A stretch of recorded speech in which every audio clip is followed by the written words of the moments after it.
qu'à la rentrée 2024, on aura une nouvelle profession AFP, une nouvelle profession CFC dans le domaine du solaire. Ça comprend tout d'abord la pose et la mise en place finalement des installations solaires, leur raccordement, mais aussi au préalable vraiment la préparation du site, donc aussi la préparation du matériel, de l'outillage, également la maintenance, donc l'entretien en cas de panne, et puis l'entretien aussi au fil des années de ces installations solaires, également un lien avec la clientèle, donc l'explication de l'installation solaire, et puis au final aussi le recyclage des installations solaires. Comme c'est une nouvelle profession, il faudra forcément passer par l'étape d'autorisation de former. Et pour obtenir une autorisation de former, il faut en faire la demande, un formulaire très simple qu'on remplira aujourd'hui avec des entreprises.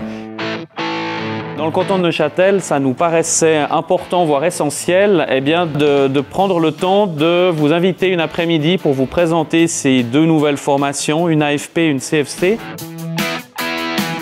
C'est un métier qui est intéressant parce que chaque installation est différente, chaque toit est différent. Une fois on a des tuiles, une fois on a de la tôle, une fois c'est un toit plat, une fois on peut être sur une structure métallique, donc on n'est pas du tout sur un toit. Je pense qu'il y a des grandes perspectives d'avenir, il y a du travail pour quelques années encore. Et puis si je prends rien qu'à l'échelon régional, nous on est principalement sur le secteur du Val de Travers.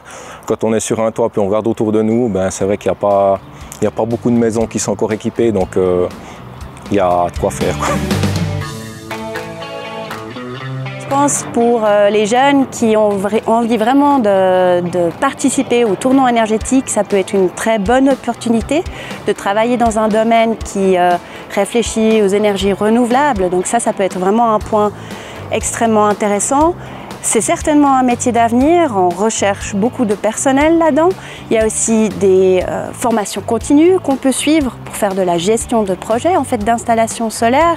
On peut également se spécialiser dans d'autres métiers de la construction comme façadier ou couvreur et également suivre la maturité professionnelle et accéder aux hautes écoles professionnelles, typiquement pour aller faire du génie énergétique ou du génie environnemental.